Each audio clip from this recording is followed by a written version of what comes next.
손으로 지금 이게 세 번째 올리는 거거든요. 선생님도 번호가 틀렸네요. 선을 여기다 써야 돼. 손으로 벽암록 제 두 번째 칙에 나오는 조주 스님께서는 명백한 데 있지 않다. 요 공안에서 이제 중요한 부분을 따로 추려서 그 안에 있는 주석 중에서 중요하다고 생각하는 그거를 한번 제가 그걸 한번 좀 풀어보려고 그래요. 그런데 이제 이왕이면 이제 본칙도 한번 읽어드리고, 예. 그러니까 조주 스님이 대중에게 법문하였다 이렇게 이제 거조주 시 중은 그랬잖아요. 근데 요것은 지금 원어 스님이 착어로 이렇게 주석을 붙인 거잖아요. 그래서 요거는 좀 어렵기도 해요. 그리고 번역된 것들이 있으니까 이제 찾아서 보시고 따로 좀 연구를 하시고 이제 본문만 타치하고요. 지극한도는 어렵지 않고 오직 간택하지 않으면 될 뿐이다. 오직 간택함을 꺼린다 요래 했는데요. 이 지도문안 유령 간택은 많이 나와요. 요 두 구절로서.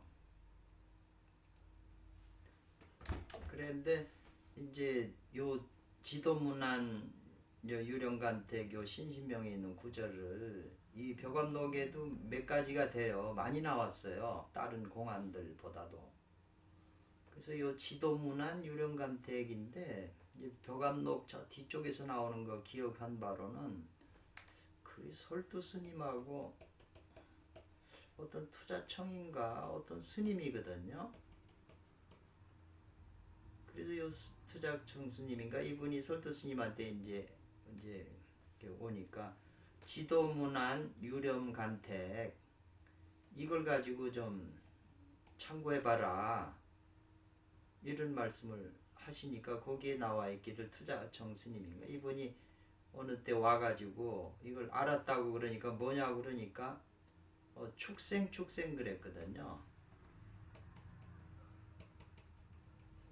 축생이라는 건 짐승이잖아요. 짐승이다. 그리고 설두 스님이 인가를 해줬거든요. 근데 우리가 보면 이 문장하고 축생이라고 하는 답이 어떻게 연관을 가질 수 있겠냐. 그냥 이것만 들어보면 엉뚱당투 않죠. 그러니까는 공안이라고 하는 건 풀 수가 없는 거고 풀려고 그러면 잘못된 것이다 뭐 이런 식의 얘기인데 진짜 축생이야말로 인가받을 만한 답이거든요. 이런 스님들은 다 천재 스님인데 그분들이 말도 안 되는 소리를 하고 말장난 했을까요? 천만의 말씀이라고 이제 생각이 되거든요. 또 다른 측에서 조주 스님이 이제 어떤 스님한테 지도문안 유령간택 이게 무슨 의미입니까? 물어보니까 조스님이 대답을 안 하셨나 봐요. 거기에는 이제 내가 이런 질문을 받고 5년간을 말하지 않았다. 이런 대답하지 않았다는 거거든요. 그러니까 대답하지 않았다. 5년간을 대답하지 않았다는 그 의미가 뭐냐는 거죠.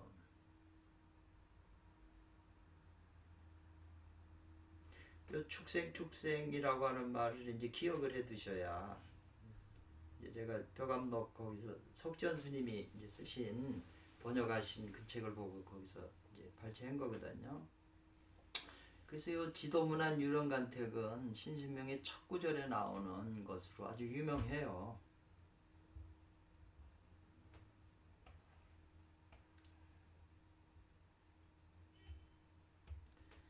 그래서 이제 유언어, 제유언어인데 여기 뭐가 빠졌네요. 말하는 순간 간택에 떨어지거나 명백함에 더 떨어지리니 이것도 잘못됐네. 떨어진다 이 말이겠죠. 그러니까 나는 명백한 속에도 있지 않느니라. 노승 조주 스님은 부재 명백한 속에 있지 않느니라 이렇게 지금 또 표현을 하셨어요. 그러니까 그때 어떤 스님인지 물은 거죠. 스님이 명백한 속에도 있지 않다면, 요 앞에 있네요. 이런데도 그대들은 이를 보호하고 아끼려느냐, 요 말이잖아요. 여환호 착 보호하고 아끼느냐 이 말이거든요. 근데 명백한 속에도 있지 않다면 무엇을 보호하고 아껴야 합니까? 이렇게 질문을 들어간 거죠. 좀 말이 어렵죠. 저도 좀 어려워요. 예. 그렇게 쉽게 이해할 수 있는 그 말이 아닌 것 같아요.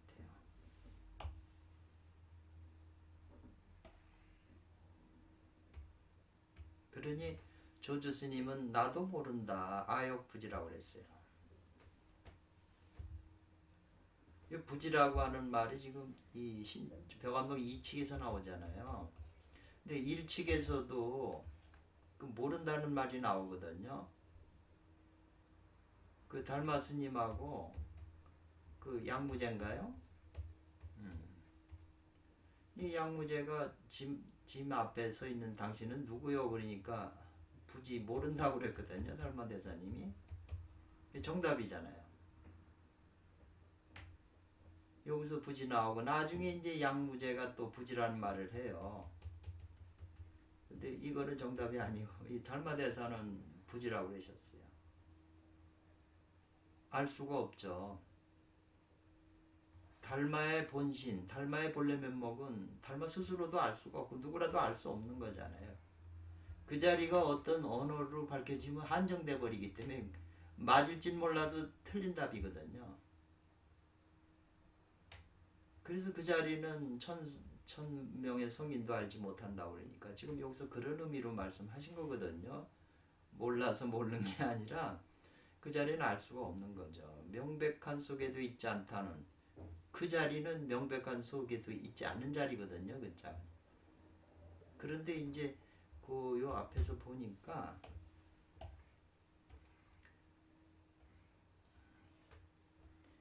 명백한 속에도 있지 않다. 명백한 속에도 있지 않다. 간택에 떨어지거나 명택에 그 속에도 있지 않다. 이런 말을 했고, 근데 여기서 보니까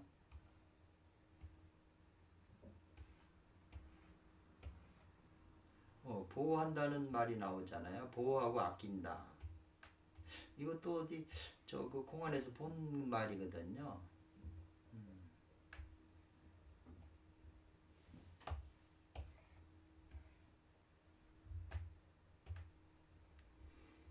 근데 스님이 말했다. 스님께서 모르신다면 어째서 명백한 속에도 있지 않다고 이렇게 확정적으로 말씀하십니까? 이 말이거든요. 그러니까 조주 스님이 이제 말해 묻는 일이 끝났으면 절이나 올리고도 틀렸네요. 그 판본을 그대로 올려봤더니 틀리네요. 절이나 올리고 물러가라 이렇게 표현을 했거든요. 그러니까 절을 한다는 것도 깊은 의미가 있어요. 이게 일반적으로 이렇게 평범하게 볼 수 있는 글이 아니에요.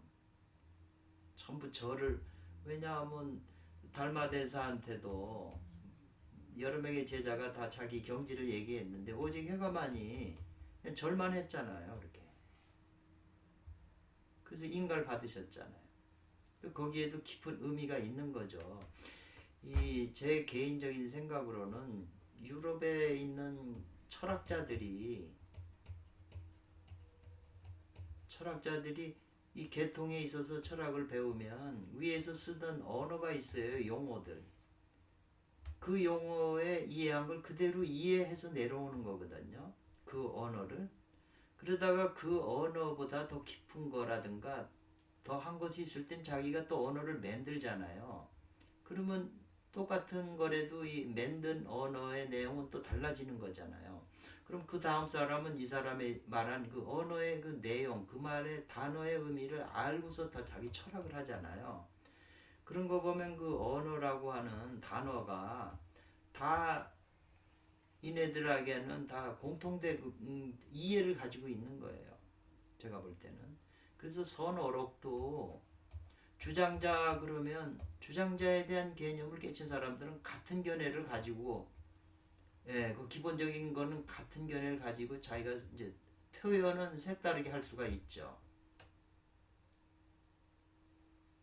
그래서 선어록에 나오는 용어들에는 각자 깊은 의미가 따로 있어요.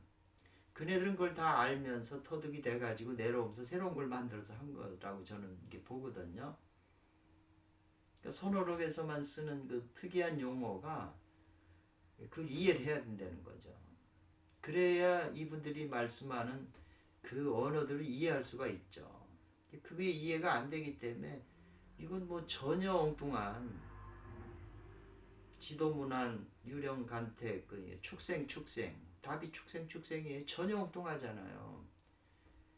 저희가 볼 땐 정확한 답인데 정확한 답에 속하는 거죠. 뭐 그 답이 한두 개가 있지는 않겠으니까요. 그래서 이제 본문은 지금 빨간 줄로 친 게 이제 본문이거든요. 근데 이 측인데 쭉 가면 이제 원어국근 선사하고 솔트 스님이 이제 송하고 주석을 붙인 거잖아요. 그러니까 뒷부분에 이제 솔트 스님이 송한 게 있어요.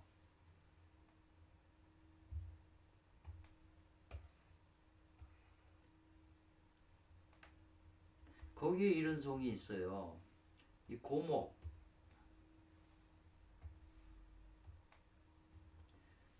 고목에 여기 이제 보면 고목에 용의 울음이 사라졌어도 아직 마르진 않았다 이런 표현이 있었거든요. 여기 나무가 완전히 마르지 않았다 이런 거는 이제 설명을 돕기 위해서 이해를 돕기 위해서 이제 이렇게 가르쳐서 넣은 거네요. 근데 원문은 고목이잖아요.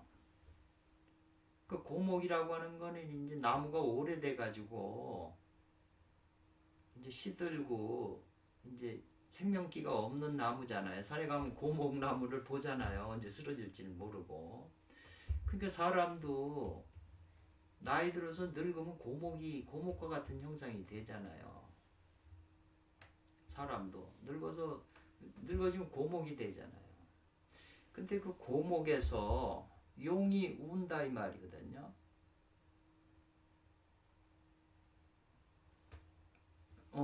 다 늙어 빠진 고목에서 용이 우는데 이 말이거든요. 근데 여기 초라고 하는 말은 뭐 녹았다, 완전히 사라졌다, 뭐 사라질 소멸할 때 뭐 녹았다 이런 표현이니까 여기는 용의 울음이 사라져 버렸어도 이 말이거든요. 그렇지만 아직 그 미건이라고 그랬어요. 아직은 마르지 않았다 나무가. 아직은 마르진 않았는데 뭐가 마르지 않았냐? 이 고목나무가 완전히 마르지 않았다. 이제 이렇게 표현을 한 거거든요. 근데 여기 재밌는 게 쯔쯔하면서 원어국군 선사가 고목에서 다시 꽃이 피었다 이 말이거든요.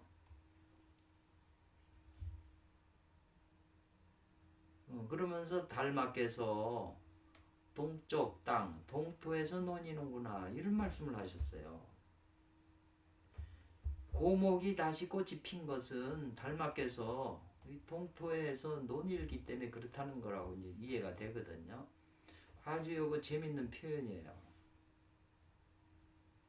그래서 이제 그 설두 스님 송이 나온 다음에 그 아래에 이제 이런 얘기가 이제 삽입이 돼 있는 거죠. 그러니까 원어국부 선사님이 이 고목의 용의 울음이 사라졌어도 아직 나무가 완전히 마르지 않았네. 요걸 가지고 원어국군 선생님이 거기에 관한 내용을 이제 모아놓은 거예요. 그런데 이것이 전부 지금 지도문안 유령 간택하고 관계된다는 거죠. 이 내용들이 지금 이런 게 다 관계된다는 거예요. 그 축생하고도 관계되는 거고 축생 그랬잖아요. 짐승 이 동토라고 하는 게 달마스님은 서쪽에 인도 서쪽이잖아요. 인도에서 동쪽으로 중국으로 왔잖아요. 동쪽으로 여기가 동토죠.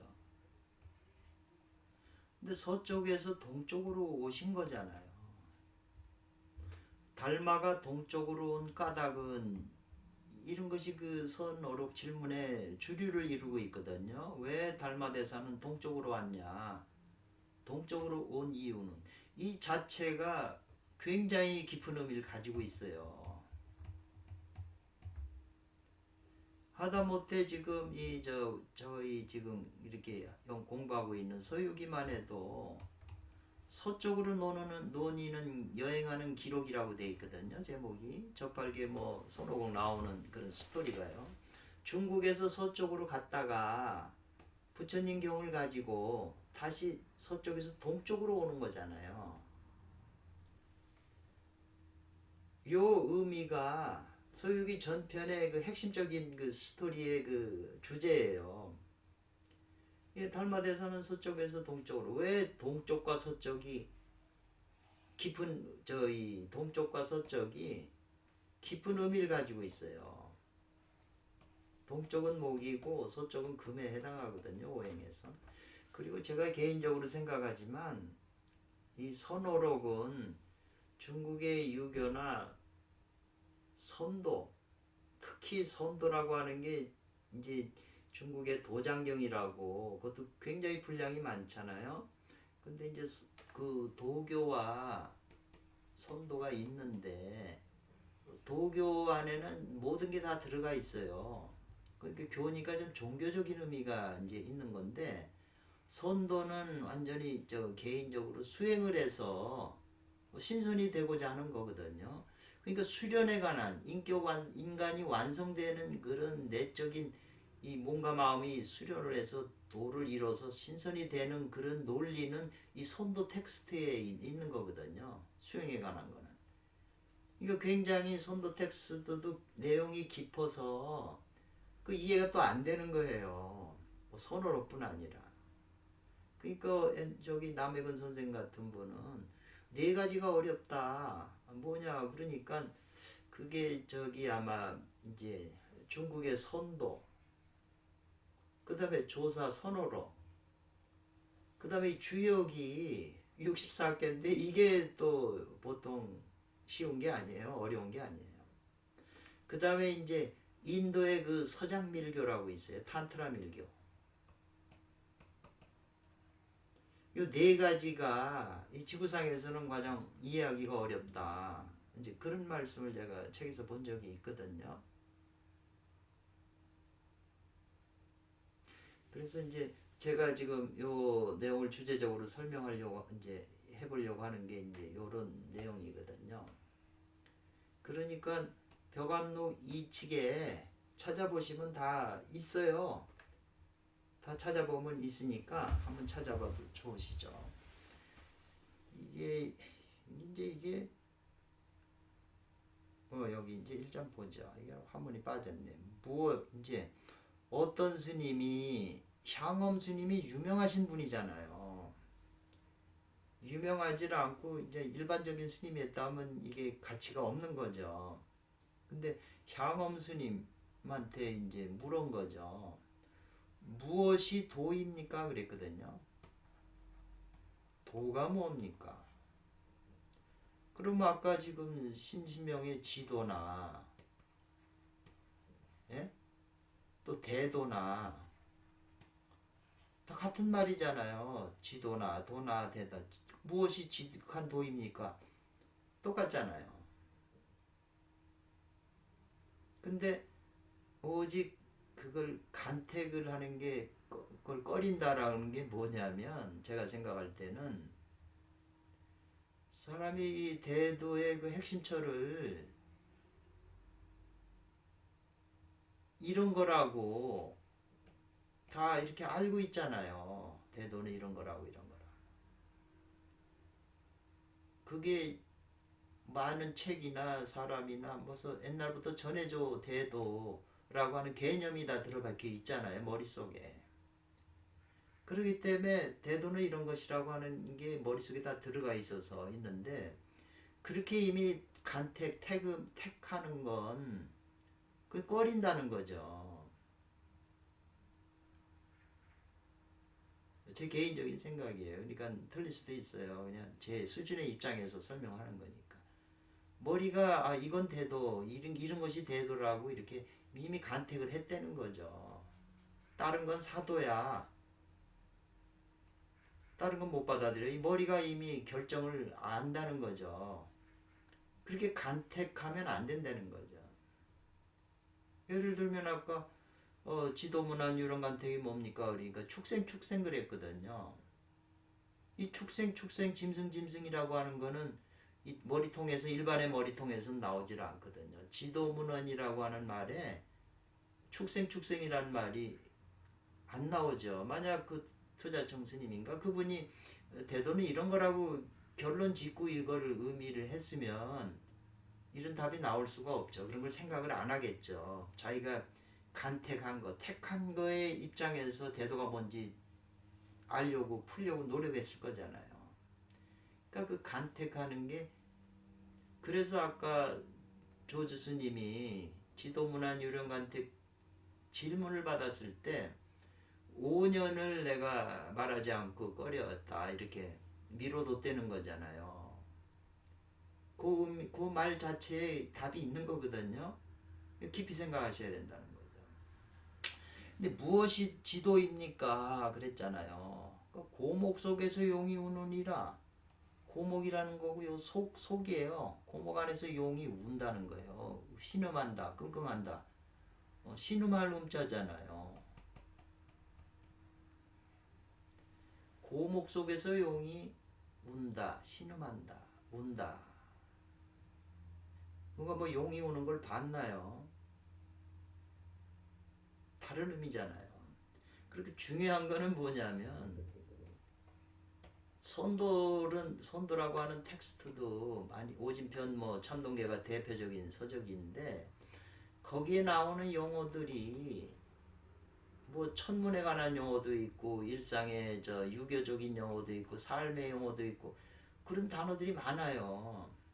근데 그거는 그 단어만 알아서는 나하고는 아무 관계가 없는 거잖아요. 그 단어가 의미하는 것을 내 몸에다 적용을 시켜서 내가 수행을 해야 되잖아요.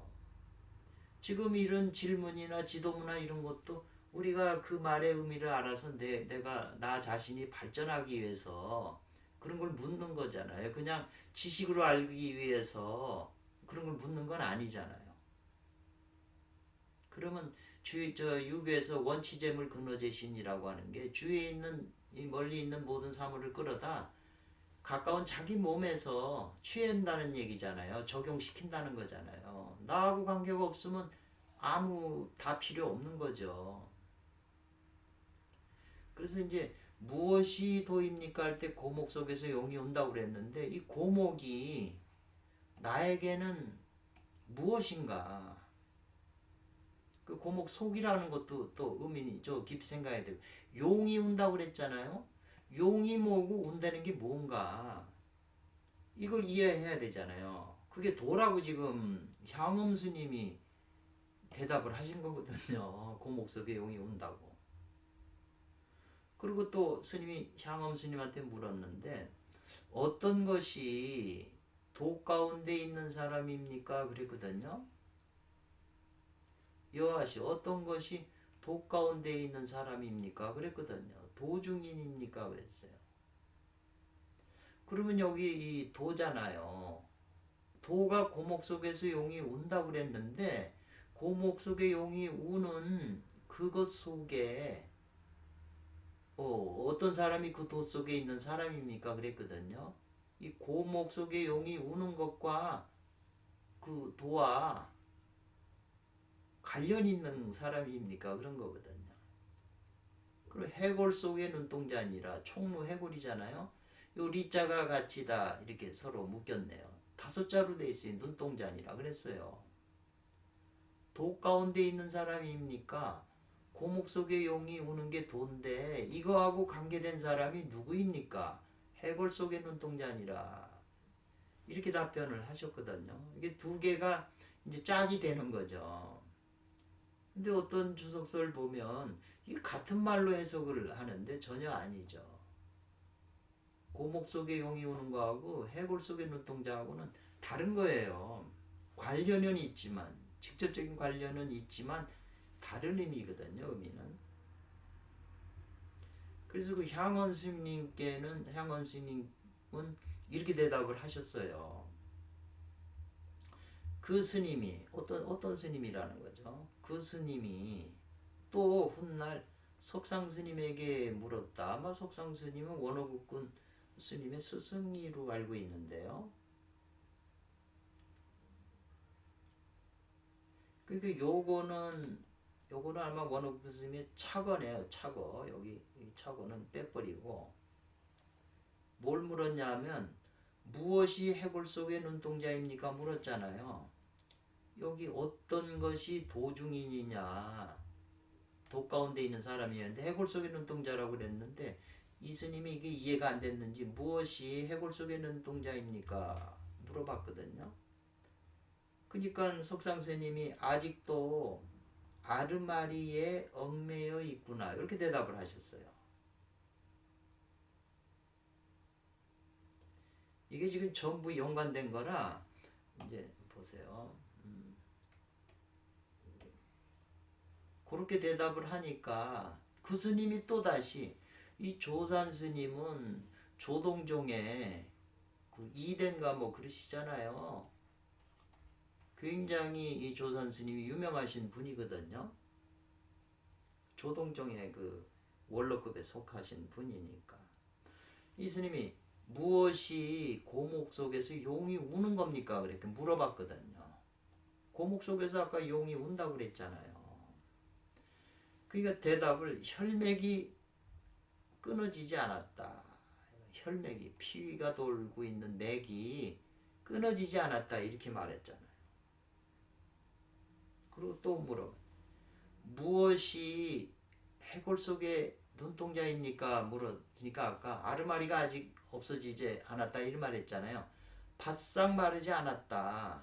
마른다는 거예요. 말라서 다하지 아직 않았다. 그러니까 아직 다 마르지 않았다는 거거든요. 너는 아직 다 마르질 않았어. 요 아르마리 식신이잖아요. 아르마리가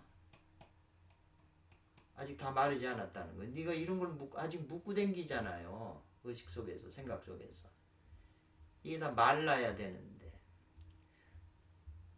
그러니까 이 스님이 여긴 더 재밌는 게 나와요. 어떤 사람이 그 소리를 들을 수 있습니까? 물었잖아요. 무슨 소리 들어요? 용이 우는 소리.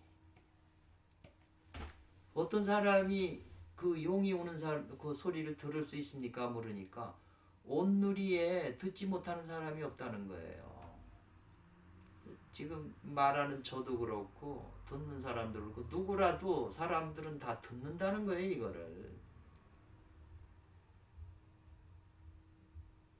그러니까 예수님이 잘 모르겠습니다. 지금 그 말씀하시는 물어보는 보지만 답은 제가 이해가 안 됩니다. 이 말이잖아요. 용의 울음은 무슨 글귀입니까? 이렇게 나왔는데 이게 아마 저 책을 보면 용이 운다는 그 말이 어디에 근거해서 한 어느 책에 어느 기록에 근거해서 지금 나온 글귀냐 이제 그거의 출처를 물어본 거라는 거죠. 어느 근거를 가지고 당신이 지금 이걸 이 용이 운다는 거는 어디에서 이렇게 나온 용어입니까? 이제 그렇게 묻는 거네요. 그러니까 조선 스님께서 어떤 글귀인지는 모르겠으나 들은 사람은 모두 목숨을 잃는다고 그랬어요. 온누리에 듣지 못하는 사람이 없으니까 다 듣잖아요. 그러니까 그걸 들은 사람은 모두 목숨을 잃어요. 정확한 답이잖아요. 그걸 들은 사람은 용의 소리를 들은 사람은 다 죽는다는 얘기예요.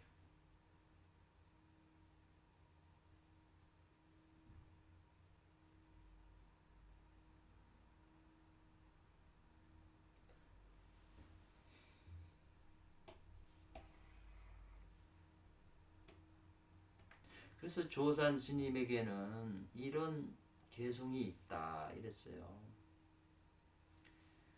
고목에서 용이 우니 참으로 도가 드러났고 이 말이에요. 이게 원래 원문이 있을 거예요. 아마 뒤에 나올 것 같아요. 아르마리가 없을 때 비로소 눈이 밝았네 요 말했잖아요. 해골 속의 눈동자잖아요.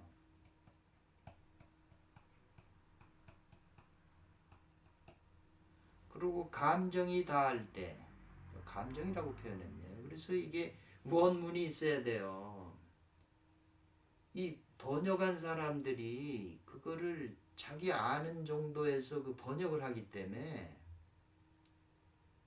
이 번역이 정확할 수가 없다는 거. 그래서 항상 원문이 있어야 되고, 그 원문도 오랜 세월 후에 이렇게 내려온 거기 때문에, 하도 오래전 거기 때문에 중간에 이제 글자가 바뀌어요. 그렇기 때문에 여러 판본을 찾아야 되죠. 어느 게 정확한가를.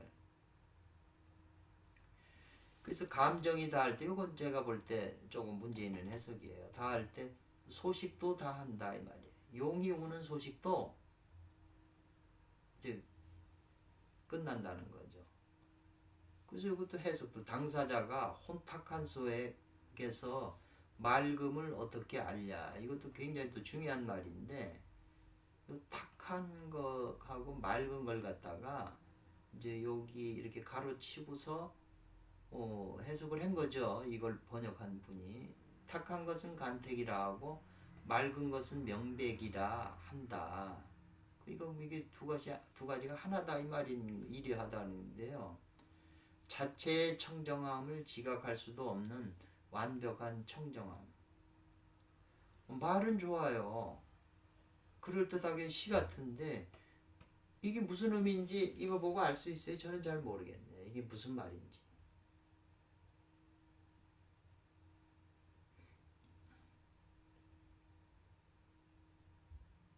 그래서 이제 저는 이렇게 생각한다. 이게 꼭 맞는 건 아니에요. 제가 지금 수준에서 이렇게 안목을 보고 전에 이제 이렇게 좀 글을 써놓은 거기 때문에 그걸 가지고 이제 좀 옛날 기억을 더듬어서 이해하는 걸 한번 이제 설명하는 것에 불과한 거예요. 그러니까 이게 오해를 많이 불러들일 수 있는, 왜 지도문안 유령한테 근데 짐승 그러면 설두 스님이 이제 인가를 해줬고, 그 투자총 스님 그 질문한 스님도 수준이 높은 이렇게 선어록에 쟁쟁한 분이거든요. 그러니까 우리가 그런 분은 뭔가 있겠지 이렇게 그렇게 생각을 하고 하니까 그렇지만, 엉뚱한 별볼 일 없는 사람이 그렇게 짐승 그러면 그 누가 그 미친놈이라고 그러지, 누가 그걸 인가해 주겠어요. 그래서 설두 스님의 시에서 원어 스님이 평창에서 인용한 글로 여기에 인용한 이 글이 모든 선사의 안목을 깨달을 수 있는 글이라고 저는 생각했기 때문에 그렇다는 거죠. 그러니까 이 안목을 가지고 이제 어록의 공안의 어려운 것들을 이 안목으로 봐야 이제 좀 가까워질 수 있다는 거죠. 어떤 힌트가 돼가지고 그걸 그 수수께끼 풀 수 있는 아주 큰 이 어떤 안목이라고 그럴까요? 왜 이걸 말씀하는 향엄 스님이나 그 다음에 저기 조산 스님이나 석상 스님은 굉장한 분들이잖아요. 그러니까 그분들의 말씀을 우린 믿죠. 내가 이해 못했을지언정 저분들은 거짓말하는 분은 아니다. 이를 말하는 분이 무슨 거짓말을 하겠어요. 여기에 무슨 자기를 드러내기 위해서 하는 말이 아무것도 없잖아요. 아주 명료간단하게 사실만 딱 드러낸 거거든요. 스님이 향엄에게 물은 것을 보지 못했는가? 무엇이 도인지요? 이렇게 물었잖아요. 그러니까 향엄이 말하기를 고목 속에서 용이 운다 그랬어요. 또 스님이 묻기를 어떤 것이 여기 나오네요. 여하시 어떤 것이 독 가운데 사람입니까? 원문을 보고 요걸 이제 보면 좋죠. 원문을 어떻게 해석했는가. 그래서 해석한 게 좀 이상하면 항상 원문을 들고 파야 돼요. 그러니까 향엄이 말하기를 총루는 해골이잖아요. 이건 안에 해골 속에 안청은 눈동자잖아요. 그러니까 해골 속에 눈동자 아니라 직역한 거잖아요. 고목 속에서 용이 온다. 이것도 고목 속에 용이 온다는 거 직역한 거예요. 뭐 다르게 해석할 리가 없잖아요. 다만 이 고목이 있고 고목 속이라는데 용이 운다는 거 이런 게 이제 이해가 안 될 뿐이잖아요. 근데 번역은 직역한 거예요. 제대로 된 거죠.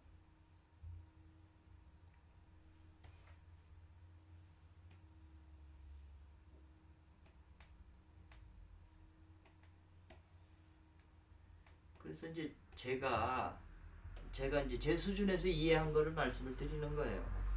그러니까 그때 당시에 이제 이렇게 생각나는 대로 쓴 거기 때문에 한번 저도 다시 보는 의미에서 제공부 삼아 보는 거네요. 여기서 도가 무엇인지에 관해 물으니 고목 속에서 용이 운다고 하였는데 이 고목과 용 그리고 운다는 것이 무엇인지 알아야 된다. 고목이란 무엇일까? 이것이 단지 산에 죽을 때가 다 된 고목을 말하는 것일까? 산의 고목을 비유하여 사람에게 있는 고목을 가리킨 것이라고 나는 본다. 원래 많은 문학이나 옛날부터 내려오는 종교니 뭐니 다 해도 거기에 나오는 그 상징성이 있어요. 성경에 보면은 선악을 알게 하는 나무가 있잖아요. 그 나무. 그리고 생명나무도 있고요. 근데 요 생명나무와 선악이 알게 하는 나무는 에덴 동산 한 가운데 있다고 그랬거든요. 그러니까 인간이 이렇게 서가지고 팔을 이렇게 내리면 이 성 있는 부분이 생식기 있는 분이 제 중간이 돼요. 그러니까 에덴 동산이라고 하는 것은 인간의 몸이 에덴 동산인데 우리가 말하는 이제 저희 이제 선도적인 입장에서 이해를 한다면 16살 여자 14세 이렇게 해가지고 16살이 돼서 호르몬이 꽉 차고 아직은 그 호르몬이 몽정하거나 밤에 잠자다가 한번 나가면 몽정하는 거잖아요. 그때 몽정할 때 여기 그 회원 부근에 오르가즘을 느끼잖아요. 근데 이 오르가즘이라는 게 좋게 느껴지거든요. 그러니까 지금도 현실을 다 보세요. 다 오르가즘을 느끼니까 여기다 장치를 했어요. 생식기 그 앞에 회음 부근에다가 오르가즘 아주 광산을 만들어 거기 모여 있잖아요. 그러니까 생식기가 호르몬이 나갈 때에서 오르가즘을 느끼니까 그 기분을 맛보려고 혼자 만지기도 해요. 그래서 성경에서 너는 만지거나 따먹지 말라고 그러잖아요. 만진다면 핸드프레이 하는 거잖아요. 이게 혼자 핸드프레이 하면서 왜 하겠어요? 그 오르가즘을 따먹으려고 하는 거잖아요. 그러니까 이 나무에서 열매가 열리잖아요. 나무에서 열매가 열려요. 그래서 그 열매를 먹는 거예요. 열매만 먹을 수 없어요. 나무 없이는. 그렇기 때문에 에덴 동산은 아까 16살이나 14살이 한 번도 호르몬이 안 나가서 성을 모르는 애들, 남자 여자 애들. 그때 걔네들의 이 마음성은 이원성이 거의 없어요. 그리고 호르몬이 이제 자라면서 꽉 차고 하고 건강한 상태이기 때문에 남자라도 예쁜 여자를 봐도 성을 안 느껴요. 성적으로 안 봐요. 호르몬이 꽉 차 있으면. 호르몬이 꽉 차 있다고 하는 건 배가 부른 거잖아요. 배가 부른데 뭘 먹고 싶나요? 음식도 많이 먹어서 배부르면 안 먹고 싶잖아요. 호르몬이 꽉 차 있으면 불싸움이다. 선도에는 그런 말이 있어요. 너가 호르몬 정이 꽉 차면 음란한 걸 생각하지 않는다. 이런 말이 있어요. 그리고 기가 꽉 차면 배가 고프질 않고, 그리고 정신, 신에너지가 꽉 차면 잠을 안 잔다. 이런 말이 있거든요. 그러니까 호르몬이 한 번도 빠지 않는 그런 순수한 성을 모를 때 이때 상태가 이게 에덴의 상태라는 거죠. 에덴 동산이라는 거죠. 그래서 그 앞에 성경을 보면 제가 이제 창세기하고 같이 이렇게 이제 3장도 따로 좀 이렇게 좀 준비하려고 그러는 건데 지금 한번 표현을 해보는 거예요. 아담이 혼자 있을 때 아직 이브가 만들어지기 전에 요때는 플러스 마이너스 같이 가지고 있었던 거예요. 여기는 좀 나중에 설명이 되겠죠. 그 혼자 있는 그 아담한테 너가 에덴 동산 안에 있는 각종 나무에서 열리는 실과 열매는 네 맘대로 먹어도 좋다 이랬어요. 그러면 이 에덴 동산에서 열리는 각종 나무의 열매는 뭘까요?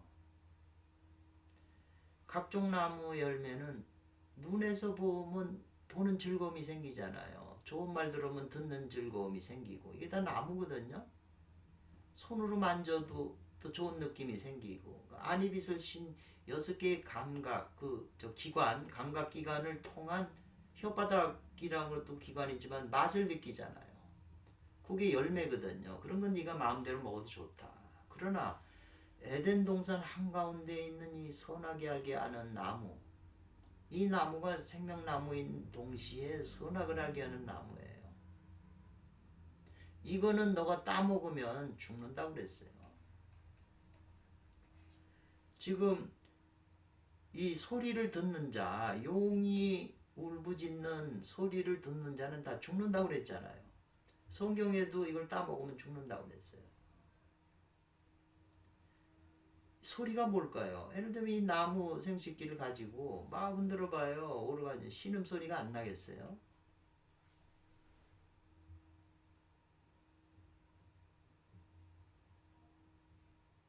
그래서 각종 나무 실과는 네가 마음대로 먹어도 좋지만 이건 너 혼자 있을 때 너는 만지거나 따먹지 말라고 그랬는데 만진다는 의미가 핸드프레이잖아요. 요새 말로 하면.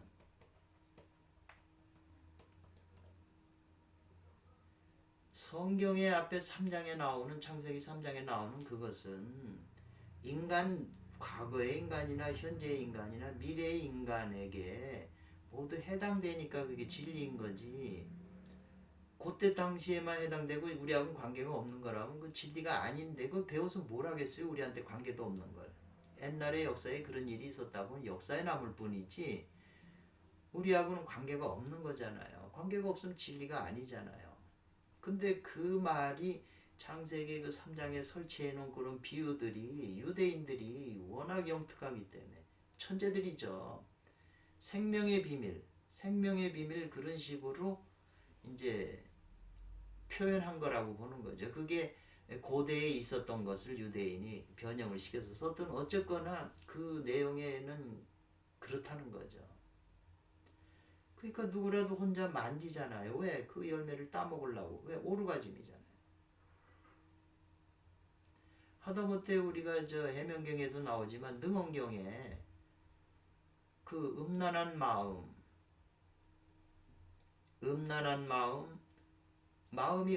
마음이 있잖아요. 음란한 생각을 하고 그 다음에 음란을 만들어줄 수 있는 생식기 뿌리가 있잖아요. 마음도 있고 생식기 근도 있고 그 다음에 기틀이 있다고 그러거든요. 이걸 음란한 기틀이라고 그랬어요. 음란한 마음, 음란한 뿌리, 음란한 기틀이라고 그랬는데 중요한 거는 이 기틀이 중요한 거죠. 음란한 마음이 있다고 그래도 누가 알아요? 자기 속에서 일어난 건데 또 생식기가 있어도 이게 무슨 뭐 범죄자인가요? 이 음란한 기틀이 해석을 안 하고 있는데 이게 바로 오르가즘이라고 이제 보는 거거든요. 생식기에서 오르가즘이 안 생기면 누가 그 여성한테 가서 애를 낳아서 그걸 키우려고 그러겠어요. 여성을 통해서 오르가즘이 극대화되고 그 맛을 더 느낄 수 있으니까 여성한테 가서 하는데 하다 보면 호르몬이 나가잖아요. 그 여성 에너지하고 남성 에너지가 이게 인간이 그 두 개의 그 음양 에너지를 다스릴 수 있는 힘이 없잖아요. 이거를 다스리려고 하는 게 이제 티베트 밀교나 성경이나 모든 종교의 그 깊은 데는 다 이게 숨어 있어요. 얘기를 안 할 뿐이죠. 이런 걸 얘기해 주면 문제가 커지죠. 여기에 관심을 갖게 되면 문제가 커지는 거죠. 이것은 사람의 의식이 어느 정도 발달하고 마음도 어느 정도 딱 끼어야 그 다음에 그래서 국리진성 지어명이라는 게 이 성문제거든요. 에너지 문제고. 그래서 인간 전체 하나가 나무도 되고 귀도 나무가 되고 이게 다 나무예요. 근데 에덴 동산 한가운데 있는 나무는 생식기거든요. 남자 생식.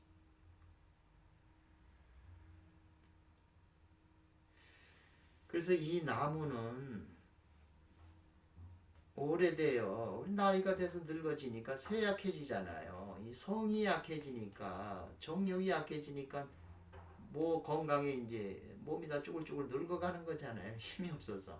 젊은 사람하고 나이 든 사람하고 이 정력이 이게 되나요? 젊은 사람들은 벌떡벌떡 일어나지만 나이 든 사람은 이제 소식도 없어요. 고목이 다 된 거죠. 늙은 나무가.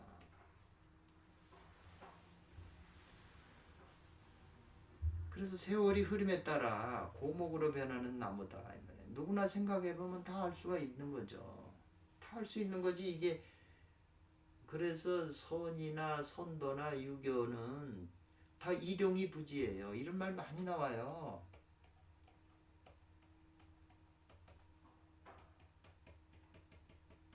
맨날 쓰면서도 사용하면서도 알지 못하는 거예요. 자기가 다 하는데도 그게 뭔지 모른다는 거예요. 선사들이 그 이상한 사람일까요? 너무나 이런 적나라한 얘기이기 때문에 이걸 노골적으로 얘기할 수가 없으니까 전부 이런 표현으로 쓰신 거예요. 그래서 그거를 제대로 이해하는 어떤 사람이 그런 안목이 생겨서 이제 그런 안목이 열리니까 이게 통해지는 거죠.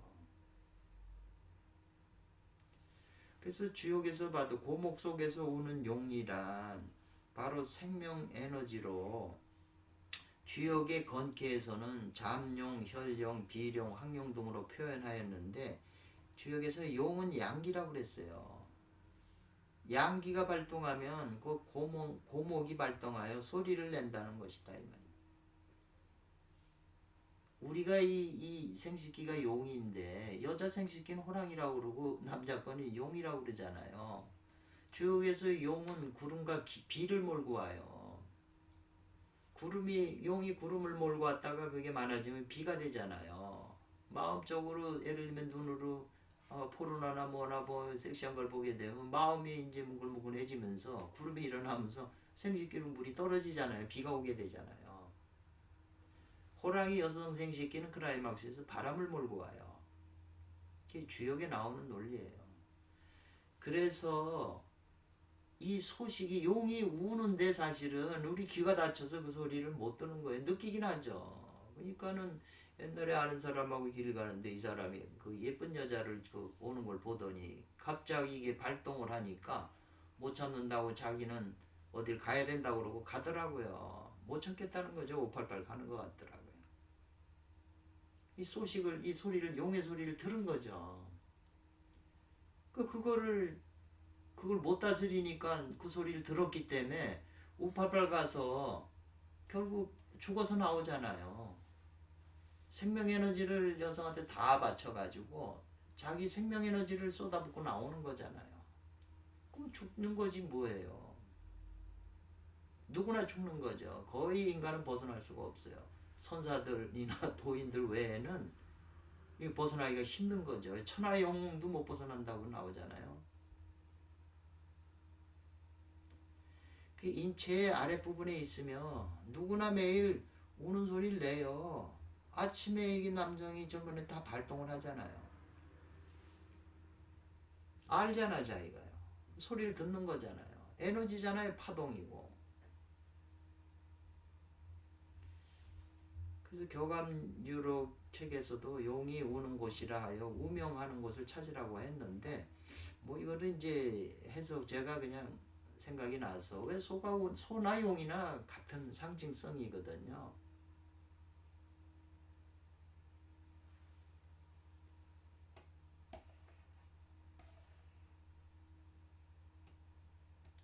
그래서 이 고목이라고 하는 말과 용 그리고 운다는 뜻을 알면 선어록을 이해하는 키워드가 될 것이다.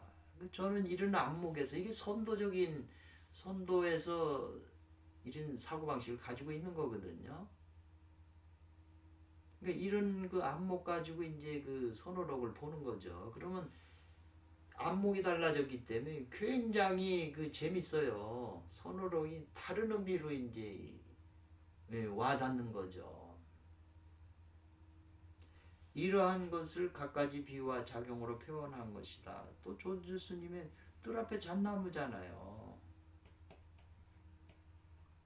이게 뜰 앞에 여기 뜰 앞이에요. 여기가 뜰이잖아요. 하단전. 여기 잣나무잖아요. 이게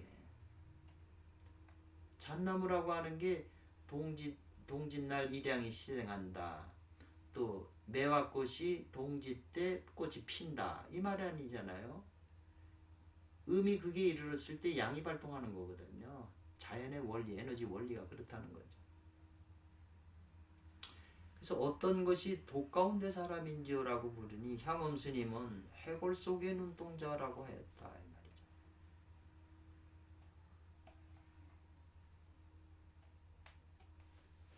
참으로 명확한 말을 사람들에게 물으면 대답을 못한다.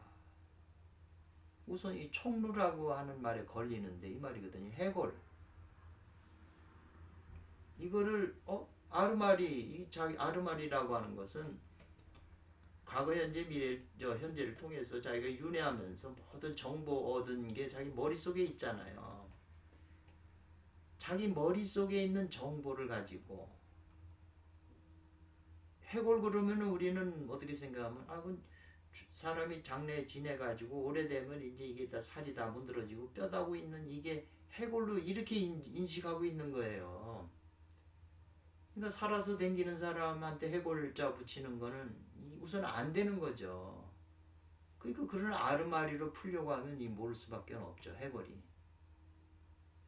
이 머리통은 살면서 경험하는 기억한 걸 가지고 풀려고 하므로 해골이라는 말은 곧 죽어서 뼈만 남은 것으로 생각하니 알 수가 없는 것이다. 이것은 선사들께서 표현하는 것을 꺼리는 것으로 우리 일반인이 조금만 생각하면 알 수가 있다. 살아있는 우리들의 해골은 거죽에 쌓여 있잖아요. 살아있어도 여기 해골이 있잖아요. 수술하면 다 이 해골을 열어갖고 수술하는 거잖아요. 해골이 있잖아요. 근데 항상 아르마리가 작용하여 생각하므로 식신이라고 한다는 거죠. 이 해골에서 항상 그 머리에서 아르마리가 생각이죠. 아르마리, 뭘 안다, 뭔다, 이 생각, 저 생각. 이게 이제 그걸 식신이라고 그래요. 식이라는 걸 아르마리 신이라고 한다. 그러나 머릿속에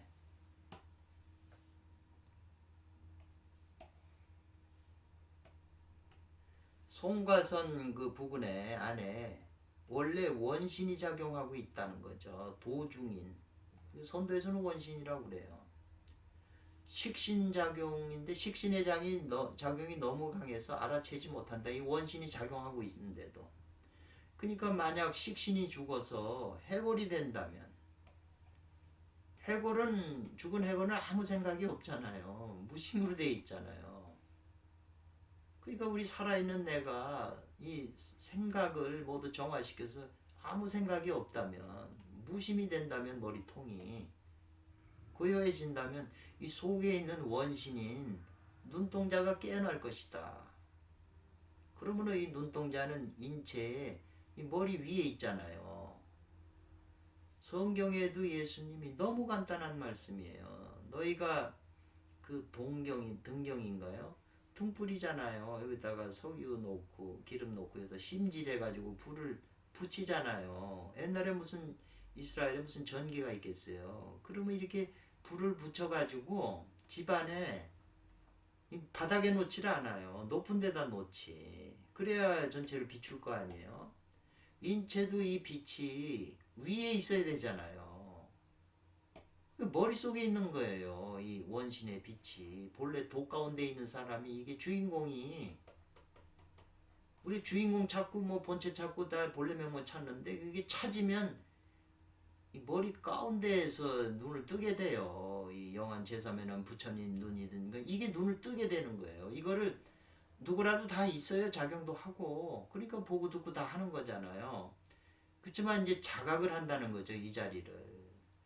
그래서 이것도 명확하지 않아 가지고 다 사람들이 헷갈리는데 우리나라 그 삼위신고에 자성구자 하면 머리꼴 속에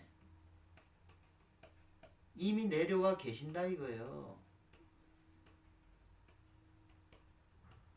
이미 내려와 계시는데 너희가 지금 자각을 못하잖아요. 그러니까 느끼질 못하잖아요.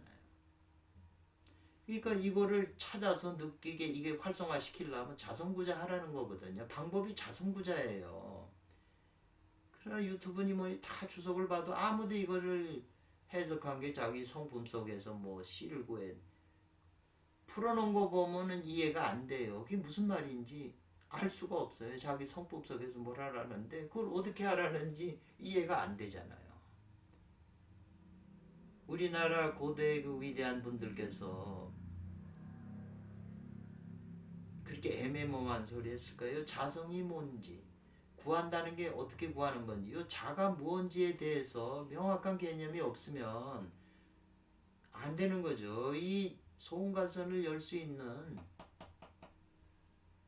제일 좋은 방법이 자성구자라는 방법을 소개한 거잖아요. 지금은 뭐 이걸 개발한다고 뭐 여기다가 저 브라더 후드 대학 같은데 여기다 주의 집중한다든가 뭐 손가선을 왼쪽으로 운동시키고 뭐 전부 인위적인 방법으로 이렇게 하는 거잖아요. 근데 원래 오리지널 방법은 자성구자라고 하는 게 그리고 머리꼴 속에 내려와 있다는 거예요. 그 신이 그 신에 대한 그 신운에 보면 정의가 있는데 그게 불교에서 말하는 정의하고 뭐가 달라요? 똑같은 거지.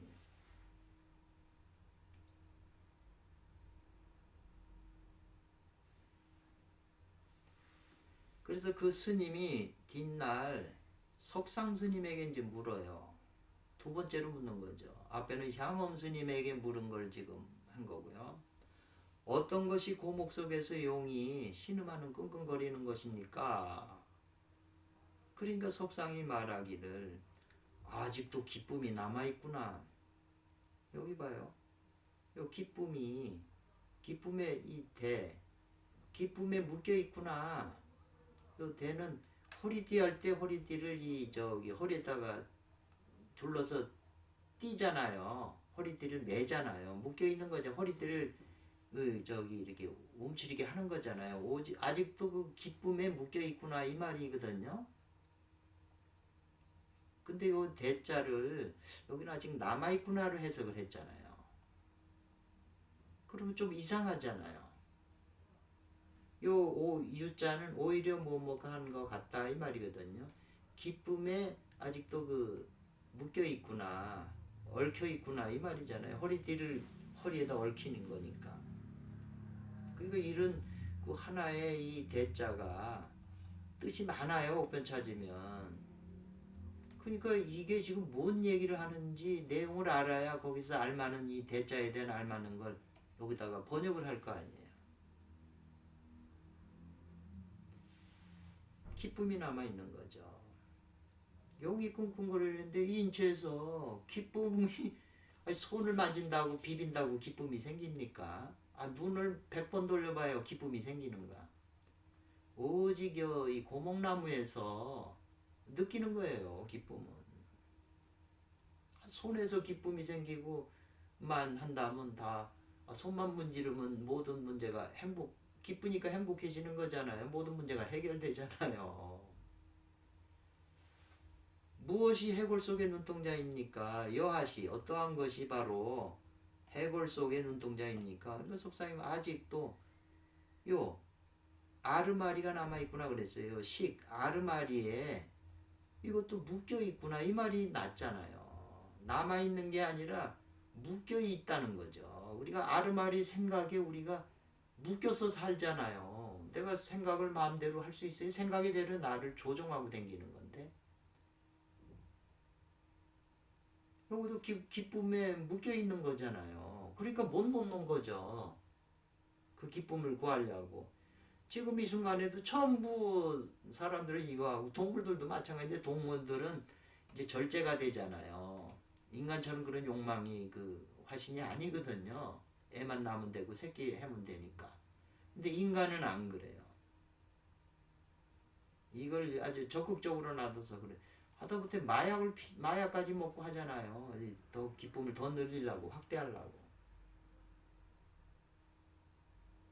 그러니까 그런 걸 왜 하는 건지 그런 심리학적인 깊은 심리학에서 이해할 수 있는 거잖아요.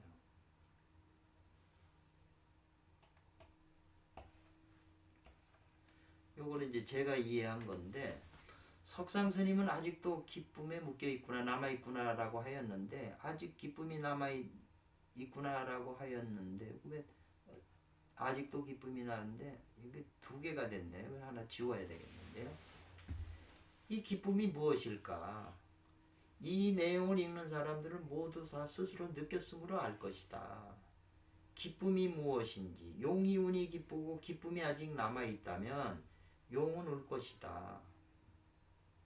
또 아직 아르마리가 남아있다고 하는 것은 스님이 이렇게 물은 것은 식신인 거죠. 스님이 석상 스님한테 물은 것도 아르마리가 남아있으니까 묻는 거죠. 자기 생각에서. 그렇게 표현하신 거죠. 근데 이 표현 중에 조산 스님이 더 깊이 있고 우리한테 더 와닿게 이제 깊은 걸 설명을 하셨잖아요. 조산 스님이 그 어록을 보면 굉장히 좀 그 더 자세하세요. 물론 후대 사람이라서 그런지 몰라도 하여튼 더 자세하게 설명을 하셨어요. 조산 스님이 앞선 조동정 때 사람이니까 앞섰을 수 있겠네요. 그 스님이 또 이제 물었어요. 그러니까 이 그 스님은 지금 이 내용에 대해서 이게 핵심이라는 걸 알고 큰 스님들한테 가서 물은 거예요. 이걸 알아야 되겠다고. 이 스님한테는 이게 화두인 거죠. 이 내용이 뭔가.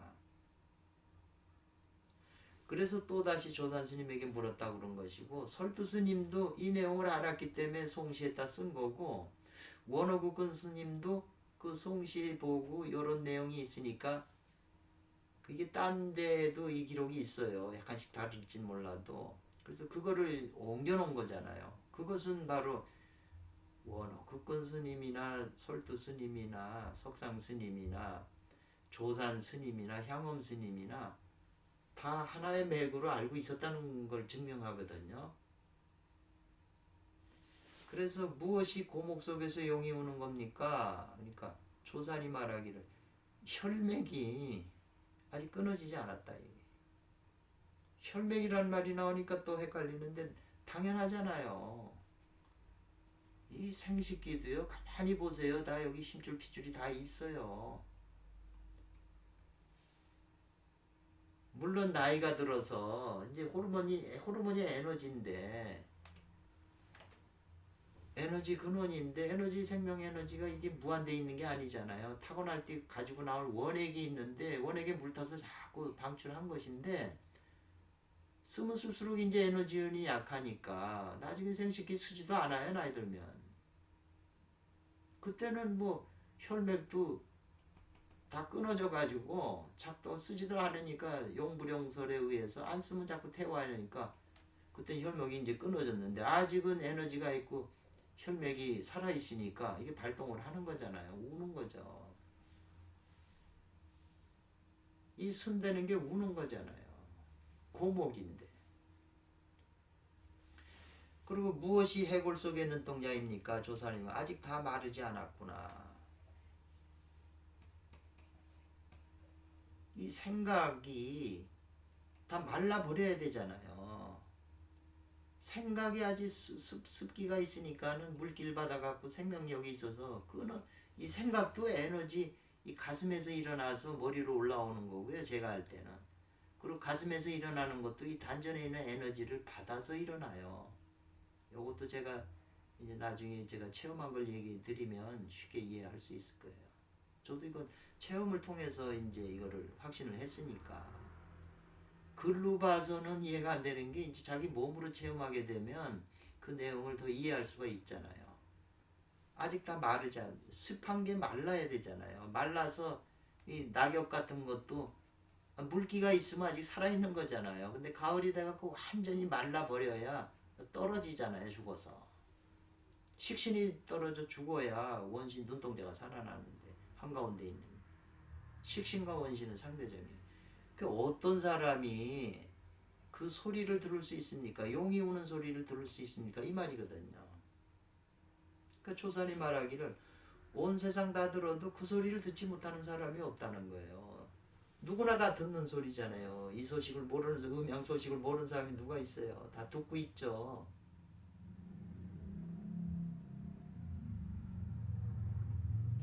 그러니까 이 스님이 용이 운다는 그 기절을 어느 책의 글귀인지요 이렇게 했어요. 어느 책에서 나온 글귀인지요 이렇게 물은 거잖아요.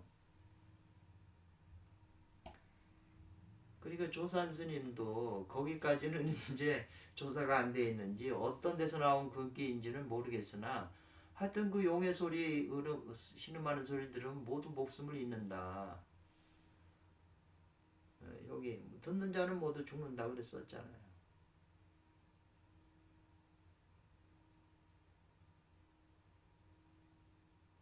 여기는 이제 여기 나오잖아요. 대지, 땅에 사는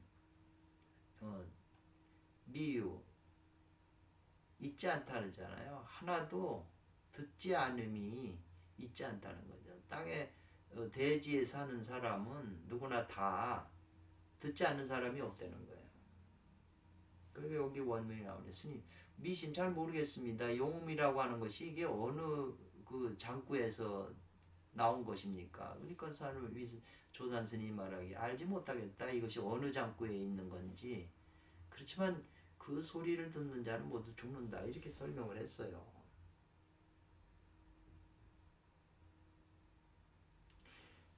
그래서 이런 내용으로 나오기 때문에 지도문안 그랬잖아요. 어렵지 않다. 문안. 지도, 도, 대도 다 같은 말이에요. 근데 우리는 지도 그러면은 책에서 보니까 지도라고 하는 게 하나의 명사고 대도라는 게 명사고 그런 것이다 이렇게 생각을 하는데 선사들은 그렇게 이해를 하질 않아요. 대도 그러면 우주 전체를 지탱하고 생명을 주고 그 안에 있는 모든 존재들에게 생명을 어떤 생명력으로 보는 거지 힘으로 보는 거예요. 이게 원동력으로 보는 거예요. 우주를 떠받들고 있는 그러니까는 저기 육조현행세 상주천하주지 이런 말 하잖아요. 하늘을 다 버티고 한 물건이 있는데 땅도 다 버틴다는 게 지금 대도를 얘기하는 거잖아요. 그게 이름뿐인 명사가 아니라는 거예요. 그 이름뿐이라면 그거 대도는 뭐 철학가 합니까? 하나마나 한 거지. 그런 무지막지한 이 대도가 그런 우주의 원동력이 인간의 그 축생하고 관계되는데 인간의 축생이 어디겠어요? 이 머리가 축생입니까? 배가 축생입니까? 가슴이 축입니까? 이게 축생입니까? 거기하고 직결됐다는 거잖아요.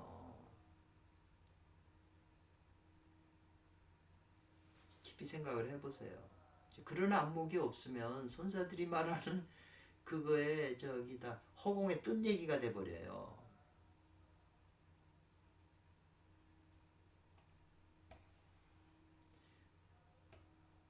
그래서 제가 생각한 걸 이제 쓴 거잖아요. 오늘 혈맥이 끊어지지 않았다 하는 것은 당연히 혈맥이 끊어졌다면 용은 울지 못하죠. 이 생식기 혈맥이 다 끊어지는데 울어야 이놈이 쓸 텐데 혈맥으로 피가 안 들어가는데 다 끊어졌는데. 그러니까 이 발에 그 아킬레스 있는 거 끊어버리면 못 걷잖아요. 작동을 안 하니까. 아직 다 마르지 않았다는 것은 막말로 머리에 피가 아직 마르지 않았다는 뜻이 될 것이다. 머리가 피가 돌면 식신이 아직 죽지 않아 원신인 눈동자가 떠지지 않을 것이다. 어떤 사람이 용이 우는 걸 들을 수 있느냐는 질문에 조산 스님은 온 세상 사람 중에 듣지 않는 사람은 한 사람도 없다고 했다. 진실한 말이다. 누구나 듣고 있지만 그것이 용의 신음인 줄을 모른다. 더구나 이 용이 우는 소리를 듣는 사람은 모두 죽는다고 하였다. 맞는 말이다. 누구나 잘하고 잘 아는 것인데도 모른다. 양지양능이라는 게 그런 말 아니에요. 이게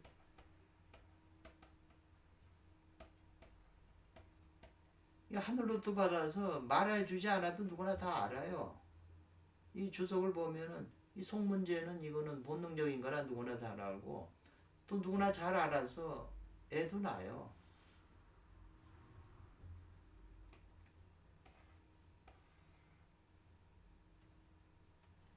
뒤에 송에서 말하기를 고목 속에서 용이 우는 것은 진정한 도의 나타남이네. 이렇겠네요. 고목에서 용이 우는 것은 무엇이 도입니까? 그러니까 고목 용음이라고 그랬잖아요. 진정한 도가 나타난다는 거예요. 이 견자는 본다는 것도 있는데 나타나는 걸 현자도 쓰거든요. 그래서 그 주역의 이효가 이 결령제전 이렇게 했는데 어떤 국회의원이 견령제전 그러더라고요. 근데 현자로 읽어요. 이거는 나타난 현자로. 총루에 해골에 아르마리가 없을 때 눈이 비로소 밝아진다 이 말이에요. 떠진다는 거예요. 이 눈동자가. 이 아르마리 식신이 그 도신 원신이 이게 둘이 서로 상대적인 거잖아요. 그리고 기쁨과 아르마리는 머리에 해당하고 기쁨은 이건 오르가즘이니까 고목에 해당하잖아요. 기쁨과 고목 그 머리 아르마리가 다 할 때 진시 맨날 이 오르가즘이니 뭐니 뭐 이런 거나 치우치면 안 되잖아요. 희와 식이 다 할 때 그 다음에 이제 소식이 다 한다 이랬어요. 음양소식이 이게 발동하는 소식이라고 그러잖아요. 아르마리아하고 고목에 그 우는 게 다 할 때 그게 다 해야지. 그게 남아있으면 어떻게 도인이라고 하겠어요. 그럼 본 욕망에 끄달려 갈 텐데 그때 이제 그 발동하는 소식도 다 할 것이니 당인이 그 해당하는 사람은 이 말이에요. 당사자가 이 말인데 이 나변 이와 같은 걸 분별해라고 하는 것이거든요. 뭐냐면 탁중청 탁한 가운데 그 맑음을 어떻게 분별하 어떻게 할라짠가 어떻게 분별하랴 이 말이거든요.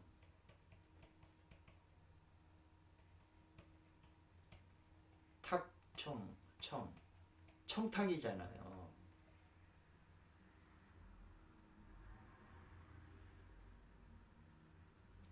이게 맑은 것과 탁한 건데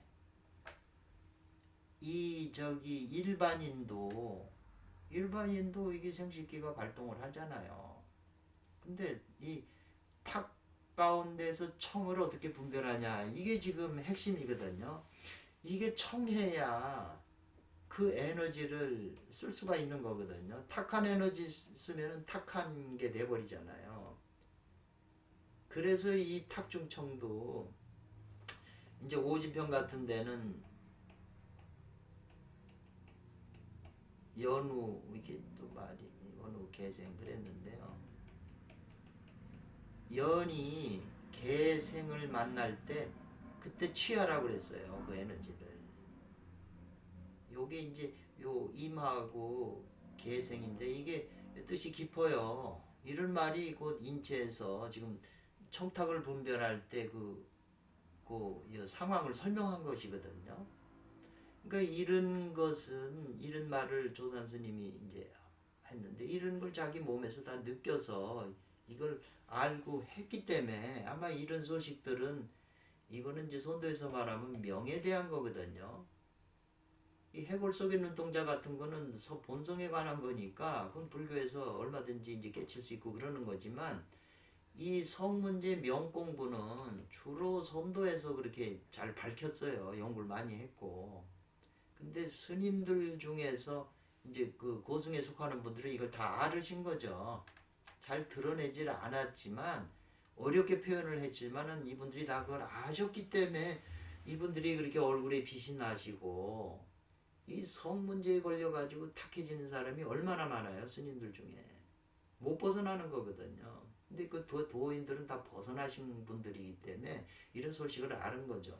이 탁중청이 굉장히 중요한 거예요. 그래서 고목에서 용이 울면 참된 도가 나타난다는 것은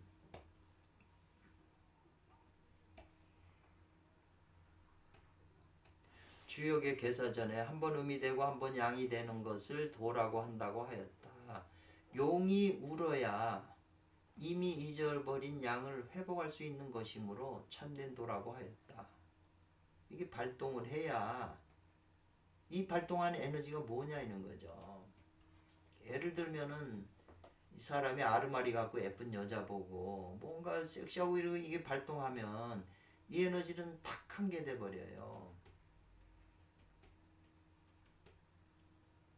그러니까 탁한 에너지는 채취해봐야 몸에 좋을 게 없죠. 탁한 에너지니까. 해골에 식신이 없어야 눈동자, 눈이 비로소 밝아진다고 하였는데 식신이 죽으면 원신인 눈동자가 눈을 뜨기 때문이죠. 원신인 눈동자가 이게 떠야 자기 내면 이 빛은 안욕따라 삼맥산 보리심이기 때문에 내면의 빛을 비춰서 이 안에 이 중생들, 자성 중생이라고 그러냐? 자기 성분 가운데 있는 중생을 다 제도하기를 원합니다. 자기 안에 있는 무수하게 많은 구류 중생을 제도하는 게 수행이죠. 그래서 그 중생을 전부 열반에 들게 했지만 내가 했다는 그런 의식도 없다고 아상이 사상이 없다는 거잖아요. 기쁨과 아르마리가 다할 때 소식이 다한다는 것은 바로 소식이란 용이 우는 소식을 말한다. 탁한 것 중에 맑은 것을 분별해야 한다는 것은 아주 중요한 말이다. 바로 후천 중에서 선천을 분별하여 캔다는 것으로 선도에서 아주 중요한 말이다. 이 맑은 것이야말로 바로 원신의 음식이 되는 도 가운데 도중인이 해골 속의 눈동자고 그랬잖아요. 원신이잖아요. 눈동자가. 도는 뭐냐? 고목에서 용이 운다고 그랬잖아요. 용이 우는 게 도라고 그랬잖아요. 도가 용이 항상 우나요? 한번 고요했다가 울다가 고요했다가 이름일량이 되잖아요. 동정이 있잖아요. 용이 우는 게. 그 용이 우는 그 소식을 도 가운데 있는 사람이 원신이니까 원신이 가서 그 에너지 맑은 원신의 음식이 되는 조주의 그 차맛이라고 한 게 조주 스님께서 자네도 마시고 자네도 마시고 마시라는 게 다 먹어야 되는 거기 때문에 그걸 말하는 것이지. 그게 무슨 우리가 일반에 무슨 저 녹차 같은 거에서 그거 먹으라고 그랬다고 생각하면 그거는 평범한 말이죠. 선사들이 법으로 말씀하신 거는 그 안에 생명이 있는 거예요. 우리를 해탈에 들어가게 할 수 있는 키포인트가 거기 있는 거지 평범한 말 속에 깊은 진리가 있는 거예요. 성경만 해도 물과 성령으로 거듭나라고 그랬는데 이 물이 뭐겠어요? 조주의 차지 뭐겠어요? 조개수라고도 말하고 동산수라고도 말하며 선천의 진이란 수, 이건 선도에서 말하는 거예요. 곧 생명수인 것이다. 이걸 마셔야 우리 몸 안에 죽어있는 영혼들이, 저 속사람들이, 미세신들이 다시 살아나고 또 과정을 밟아 올라갈 거 아니겠어요?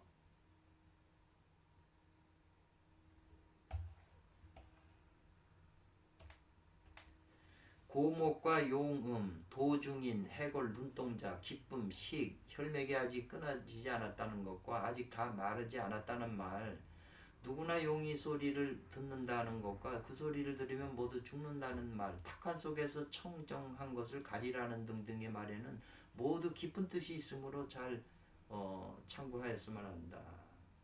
이 위에 있는 내용을 잘 이해하면 앞으로 설명하는 내용을 이해하는 데 큰 도움이 될 것이다. 이런 안목으로만 봐야 그 깊은 말이 이제 이해가 돼요. 그리고 우리한테 실제 다가오면서 내가 수행의 방향도 정할 수 있고 그쪽으로 관심이 돼서 그쪽에 관한 정보를 얻으면서 내가 그 방향으로 가는 거지. 엉뚱한 방향의 그 땅을 수없이 파봐야 거기에 물이 안 나올 수 있고 석유가 안 나올 수 있잖아요. 그래서 이런 안목, 저는 그래요. 이런 안목을 어느 순간에 제가 이해를 했기 때문에 이제 그 안목으로 다 보는 거고 보려고 하는 거고 주역도 그런 안목으로 보고 선도도 그런 안목을 보고 이제 수행도 그런 안목의 차원에서 이제 그쪽으로 하는 거죠. 그래서 말은 좀 길어졌는데요. 이게 아주 중요해요. 그래서 제가 어록을 공부하고 하는 분들한테는 이거부터 설명을 해요. 이거를 듣고서 당신이 이걸 이해가 되냐 말이에요. 그리고 이건 내가 한 말이 아니고 이 위대한 스님들께서 말씀하신 거다. 이분들의 그 안목을 핵심을 말씀하신 거다. 그러니까 이걸 이해하면, 그리고 이게 이해 안 될 수가 있나요?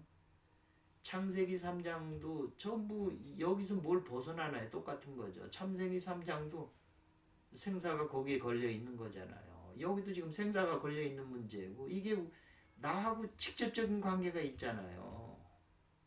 어느 단체하고 관계 있는 말이 아니잖아요. 나 개인한테 맨날 내가 이용하고 벌어지고 있는 일이잖아요.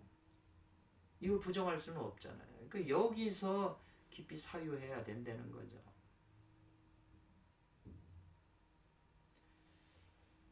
다음에 또 뵙겠습니다.